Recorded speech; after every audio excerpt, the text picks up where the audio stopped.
Hello students of class 9। कल हमने आपको डिस्टेंस टाइम ग्राफ पढ़ाया था और डिस्प्लेसमेंट टाइम ग्राफ पढ़ाया था। आज हम आपको स्पीड टाइम ग्राफ पढ़ाएंगे और वेलोसिटी टाइम ग्राफ पढ़ाएंगे। स्पीड टाइम ग्राफ में भी वही कंसेप्ट है, when the speed changes at a uniform rate, when the speed changes at a non uniform rate, when the speed remains constant. एक नया concept इसमें ये आएगा। And when the initial speed is not zero. जिस तरीके से कल मैंने आपको बताया था कि यूनिफॉर्म रेट में जो यूनिफॉर्म मोशन होता है तो ग्राफ आपका स्ट्रेट लाइन रहता है, यहाँ पे भी कंसेप्ट सिंपल स्ट्रेट लाइन ही रहता है। तो स्टार्ट करते हैं आपका स्पीड टाइम ग्राफ।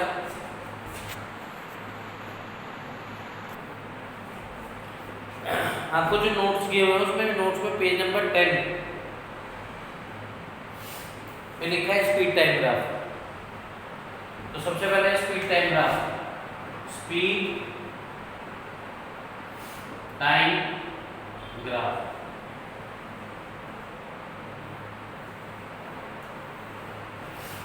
देखो हम इस एक्स एक्सिस पे टाइम लें और वाई एक्सिस पे स्पीड लें। Time speed when time continuously increasing but speed is not increasing. Speed हमारी कांस्टेंट है। सपोज करो कि the car is moving 10 metre per second, तो कार 10 मीटर पर सेकंड से चल रही थी तो स्पीड उसकी कांस्टेंट हो गई। अब टाइम इंक्रीज हो रहा है बट स्पीड उसकी रिमेन्स सेम है। तो ग्राफ कैसा आता है? Straight line parallel to the time axis. In the speed time graph when the speed remains constant, इसमें स्पीड नहीं बढ़ रही, स्पीड यहाँ पे आके फिक्स हो गई। अब टाइम तो कंटिन्यूअसली इंक्रीज हो रहा है लेकिन ऐसा पॉसिबल हो नहीं सकता कि टाइम तो बढ़ेगा ना अपने हिसाब से। In the speed time graph, when the speed remains constant, then the graph will be a straight line parallel to the time axis. Speed time graph से हम क्या कैलकुलेट कर सकते हैं? जैसे स्पीड टाइम ग्राफ से हम कैलकुलेट कर सकते हैं एक्सेलरेशन, क्योंकि एक्सेलरेशन होता है change in velocity upon time. अब इनिशियल पहले स्पीड उसकी यहाँ की 10 मीटर पर सेकेंड, 5 सेकेंड बाद में उसकी स्पीड कितनी है? 10 मीटर पर सेकेंड। तो इस केस में जो इसका एक्सेलरेशन होता है वो कितना होता है? 0। तो अगर आपसे कोई पूछे in the speed time graph when the speed remains constant then what is the value of acceleration, तो उस केस में एक्सेलरेशन कितना आता है? 0 आता है। क्लियर? तो आपको नोट्स में गिवन है इसमें when in the speed time graph when the speed remains constant the graph is a straight line parallel to the time axis, the acceleration of this graph is 0. This graph is used to calculate calculating area. Area से हम क्या calculate कर सकते हैं? इसकी distance calculate कर सकते हैं। देखो ये टाइम हो गया, ये स्पीड हो गया। डिस्टेंस इक्वल्स टू कितना होता है? Speed into time.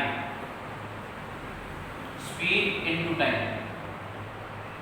स्पीड क्या है? इसकी ब्रेथ है और टाइम क्या है? लेंथ है। तो एरिया ऑफ रेक्टेंगल निकालेंगे। एरिया ऑफ रेक्टेंगल कितना होगा आपका?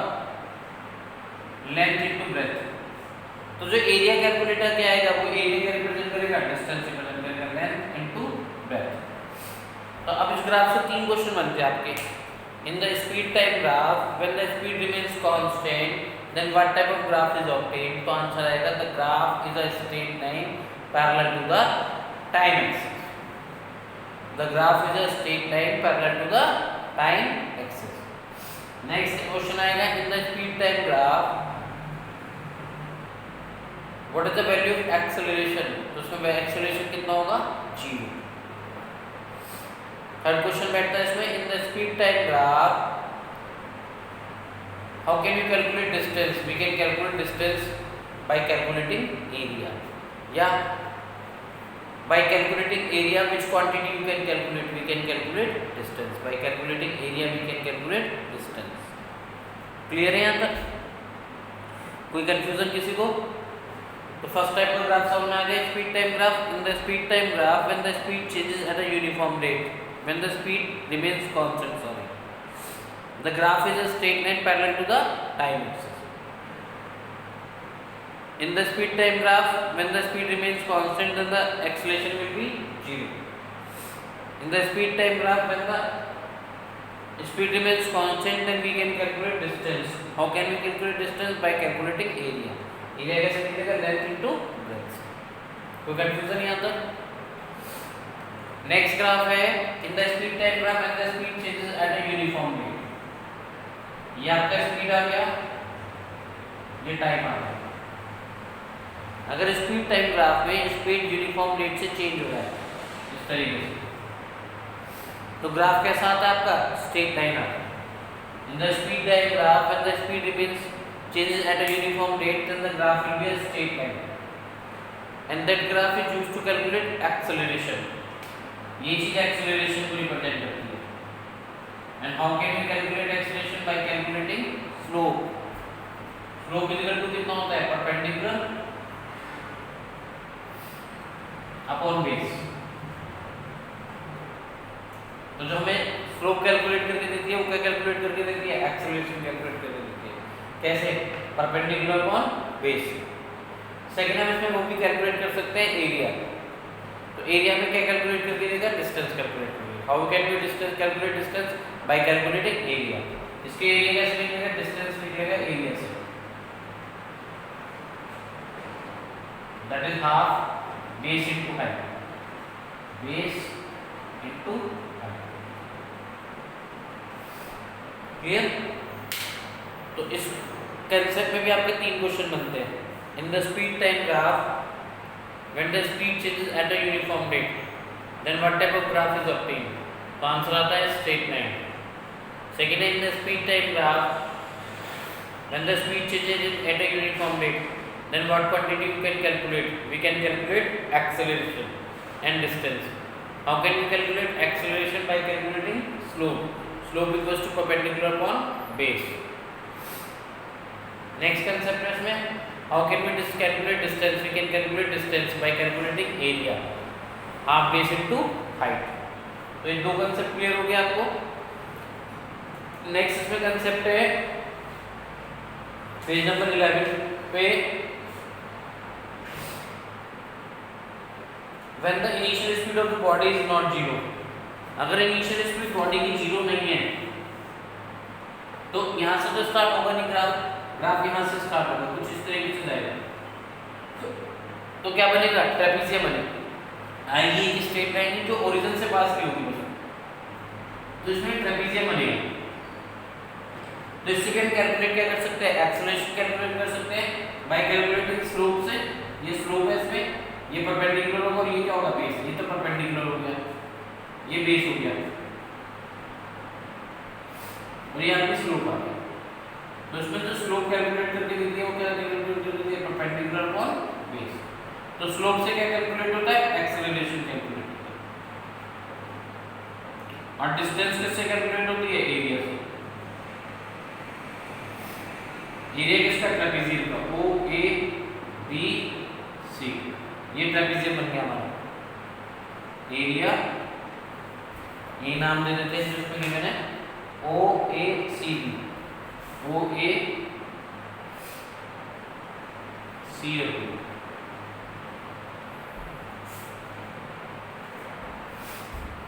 तो एरिया ऑफ ट्रेपेजियम कितना होता है? Half into sum of parallel side. Parallel side को कौन सी है? ओबी और AC. OB plus OC into height कितनी है? वो. Clear. In the distance speed time graph when the speed initial speed is not zero, तो ग्राफ कैसा है? स्ट्रेट लाइन आएगा. इस स्ट्रेट लाइन में हम क्या कैलकुलेट कर सकते हैं? 2 चीजें कैलकुलेट कर सकते हैं, वही एक्सेलरेशन और डिस्टेंस. एक्सेलरेशन कैसे कैलकुलेट करेंगे? एक्सेलरेशन कैलकुलेट करेंगे हम स्लोप से. Slope equal to the perpendicular upon base. और दूसरा हम क्या कैलकुलेट करेंगे? डिस्टेंस. डिस्टेंस कैसे कैलकुलेट करेंगे? एरिया से.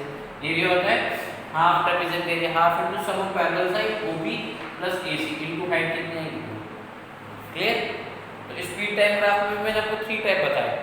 पहला टाइप मैंने आपको बताया in the speed time graph when the speed remains constant then the graph will be a straight line parallel to the time axis. In this graph the acceleration remains 0 and we can calculate distance by calculating area. In the speed time graph when the speed changes at a uniform rate then the graph is a straight line In this graph we can calculate acceleration by calculating slope, and we can calculate distance by calculating area, half base into height. In the speed time graph, when the initial speed is not zero, then the graph will be a straight line. But in this we can calculate acceleration by calculating slope, and we can calculate distance by calculating area, half into area of trapezium, half into sum of parallel side into height. और last concept in the speed time graph, when the speed changes at a non uniform rate, तो graph कैसा आएगा, curve line आएगा, और इस quantity से आप कुछ भी कैलकुलेट नहीं कर सकते। इन the speed time graph, when the speed changes at a non uniform rate, distance हो गया आपका ये speed solve,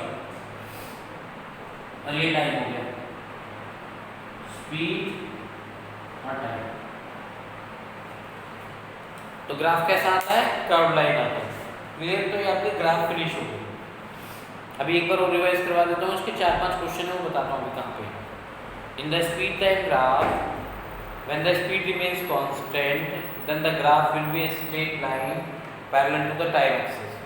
In this case, the acceleration will be 0, and we can calculate area distance by calculating area, length into breadth. In the speed time graph, when the speed changes at a uniform rate, then the graph will be a straight line. And in this we can calculate two quantities, acceleration and distance. We can calculate acceleration by calculating slope perpendicular upon base, and we can calculate distance by calculating area, half base into height. In the distance time graph, when the speed is not start from initial point, then we can calculate the graph will be a straight line. In this we can calculate two quantities, acceleration by calculating slope perpendicular upon base, and we can calculate distance by calculating area. तो इसमें area क्या बना, trapezium बनाएंगे, ये आपका trapezium है। ये अगर हमें नीचे ये इतना ग्राफ आया तो डिस्टेंस नीचे की कैलकुलेट करके देता है, और डिस्टेंस कैसे कैलकुलेट करते हैं, एरिया से, half into sum of parallel side into height. Parallel side आ गई ओबी और बीसी, और हाइट कितनी आ गई, ओके। और नेक्स्ट है in the speed time graph, when the speed changes at a non uniform rate, then the graph will be a curve graph. तो आपके ग्राफ फिनिश हो गए। नेक्स्ट टाइम आपको स्टार्ट करेंगे डेरिवेशंस। आपकी 3 इक्वेशन की डेरिवेशन है, वो डेरिवेशन आपको कराई जाएंगी। उससे पहले पेज नंबर 107 पे, पेज नंबर 107 आपकी एनसीईआरटी की बुक में,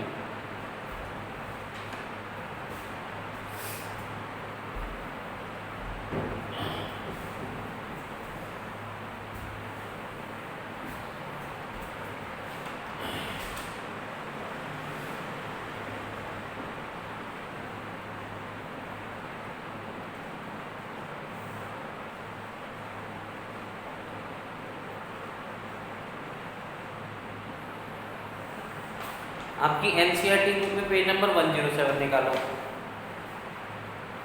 और नोट्स में पेज नंबर 30 निकालो। एनसीईआरटी की बुक में पेज नंबर 107 और नोट्स में page number 30।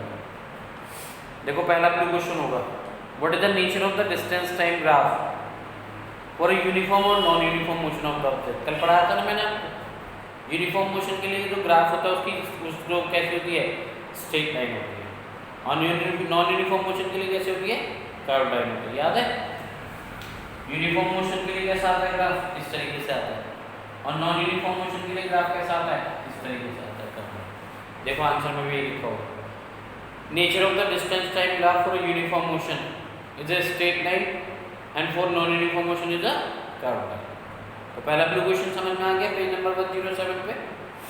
Next question number 2, what can you say about the motion of an object whose distance time graph is a straight line parallel to the time axis। Time axis के parallel है, मतलब ये distance होगी आपकी और ये time है, यहाँ से पैरेलल आ रहा है, तो इसका मतलब टाइम का इंक्रीज हो रहा है, लेकिन डिस्टेंस अगर यहाँ पे 10 मीटर है तो डिस्टेंस 10 ही रहेगी। इसका मतलब ऑब्जेक्ट किसमें है, रेस्ट में।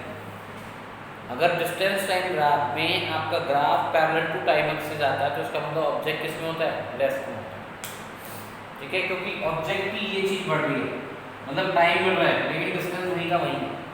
In the distance time graph when the speed remain when the distance graph is a straight line parallel to the time axis, then the object is at rest. ये लिखा answer में। In the distance time graph, if a straight line is parallel to the time axis, it means object is at rest. Next है, what can you say about the motion of an object? If its speed time graph is a straight line parallel to the time axis. अभी पढ़ाया मैंने आपको speed time graph का सबसे पहला type था, ये speed हो गई, ये टाइम हो गया, इसमें graph parallel to time axis आ रहा है, तो इसका मतलब ऑब्जेक्ट की स्पीड क्या है, constant. In the speed time graph when the graph is a straight line parallel to the time axis, it means object is moving with constant speed. देखो आंसर क्या लिखा है, in the speed time graph is a straight line parallel to the time axis, it means object is moving with constant speed. Next है, what is the quantity which is measured by the area by velocity time graph. देखो जैसे speed time graph होते हैं ऐसे velocity time graph होते हैं, बस उसमें और उसमें एक अंतर होता है। जब हम एरिया की बात करते हैं ना, तो स्पीड टाइम ग्राफ हमें क्या कैलकुलेट करके देता है, डिस्टेंस कैलकुलेट करके देता है एरिया से, क्योंकि डिस्टेंस इक्वल होता है speed into time. Velocity time graph में वही एरिया हमें स्पीड की जगह बस क्या दे देता है, डिस्प्लेसमेंट, क्योंकि velocity displacement equal velocity equal होता है डिस्प्लेसमेंट अपॉन टाइम, तो डिस्प्लेसमेंट इक्वल टू कितना होगा, वेलोसिटी इनटू टाइम। क्लियर है? तो in the velocity time graph what quantity we can calculate by calculating area, we can calculate displacement. Clear? इसके बाद आपको ये नोट्स पढ़ने हैं कि ऑब्जेक्ट अगर रेस्ट से स्टार्ट होती है, if the speed time graph if the velocity is given rather than the speed, we can calculate displacement. लिखा पहला पॉइंट पेज नंबर 14 पे, if the object start from rest its initial velocity is 0, ये बता चुका मैं आपको। After covering some distance object come at rest then final velocity v equals to 0 and the acceleration change into retardation. Numerical किए थे हमने, अगर object चलते चलते रेस्ट में आ जाए तो उसकी इनिशियल वेलोसिटी क्या हो जाती है, फाइनल वेलोसिटी 0 हो जाती है, और एक्सेलरेशन किस पे कन्वर्ट हो जाता है, रिटार्डेशन में।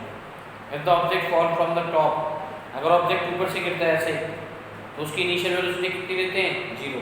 If the object fall from the top then we take its initial velocity u equals to 0 and if the object fall vertically upward, और अगर ऑब्जेक्ट को हम इस तरीके से ऊपर फेंकते हैं then we take v equals to 0 and acceleration will convert into retardation, और एक्सेलरेशन किस में कन्वर्ट हो जाता है, रिटार्डेशन। तो ये आपका पेज नंबर, ये आपके ग्राफ फिनिश हो गए। पेज नंबर 107 पे आपके जो ब्लू क्वेश्चन थे वो खत्म हो गए।